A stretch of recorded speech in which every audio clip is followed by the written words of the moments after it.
तुकाराम बाबा महाराज गेल्या अनेक दिवसांपासून या लढा त्यांनी लढत आहेत आणि या नेमकं विधानसभेत सुद्धा हा आवाज उठवलेला होता, पण त्याला काय अंशतः त्याला काही फरक पडलेला नाही आहे. आता ते आक्रमक झालेले आहेत, पुढे त्यांची काय प्रक्रिया असणार आहे ते विचारूया आपण. या ठिकाणी सांगू इच्छितो की मुंबई या ठिकाणी 14 तारखेला आझाद मैदानावरती राज्यव्यापी आंदोलन करण्यात आलं होतं, मोर्चा करण्यात आला होता. त्या मोर्चामध्ये छत्री मोर्चा, जिथं मंडप वगैरे काही मारलं नव्हतं, पेंडल काय नव्हतं, धो पाऊस पडत होता. 20 ते 25,000 मुलं त्या ठिकाणी उपस्थित होते. दिवसभर त्या ठिकाणी थांबवून घेतलं. संध्याकाळी 4-5 वाजता त्या ठिकाणी बोलवलं. माननीय गिरीश महाजन साहेबांची भेट झाली आणि 1 तास 1.5 तास त्या ठिकाणी वेस्टेज टाइम घालवला. काही संबंध नसताना वेस्टेज टाइम घालवला आणि संध्याकाळी त्यांचा नेम असतो. आझाद मैदानामध्ये गेल्यानंतर जात असताना त्या ठिकाणी जे पोलीस डिपार्टमेंट आहे ते अगोदर त्या ठिकाणी एक प्रकारचं जेल आहे. ते स्वातंत्र्य जेल आझाद नव्हे, ते आझाद त्यांनी करतील तेव्हाच ते आझाद आहे. जेव्हा तिथली माणसं ठरवतील ते आझाद आहे. आम्ही जेव्हा आझाद हिंद सेना जे होती ऐकलं होतं ती योजना नाही. त्या ठिकाणी जे माणसं आतमध्ये जातील त्यांच्या मनाने जातील, बाहेर येतील तर तिथल्या पोलीस डिपार्टमेंटच्या मनाने येतील. ते एक प्रकारचं इंग्रज सरकार असल्याने काम आहे. आम्ही जब छोडेंगे तब आप बाहेर निघलो. अशा परिस्थितीमध्ये त्यांना वाटलं तुम्ही बाहेर निघत नसाल तर गाड्या लावल्या जातात. 10-20 गाड्या लावून त्या ठिकाणी ते मुलं गाडीमध्ये घालून एक ह्या टोकाला, एक त्या टोकाला, एक त्या टोकाला, दिवसभर त्या ठिकाणी होती.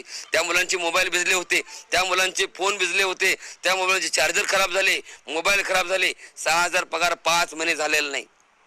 तरी देखील ते मुलं आशेच्या पोटी त्या ठिकाणी आले. पण सरकारला असेल किंवा पोलीस डिपार्टमेंटला असेल दयामाया प्रकार नाही. रात्रीच्याला त्या मुलांना गाडीत बसवलं आणि जिकडं वाटेल तिकडं सोडून दिलं. रात्री 3 वाजेपासून बारीक बारीक असे जसे गोळा करतो ना एखादी वस्तू तशी मुलं गोळा करून पुन्हा त्यांना मुलांना रेल्वेमध्ये बसून पाठवून दिलं. आम्हाला पुन्हा आझाद मैदानावरती जायचं नाही. आम्हाला आता जर सरकारकडे जायचं नाही. आता आमची आरपारची लढाई सांगलीमध्ये कृष्णामाई घाटावरती अमरण उपोषण करण्याची आमची लढाई आहे.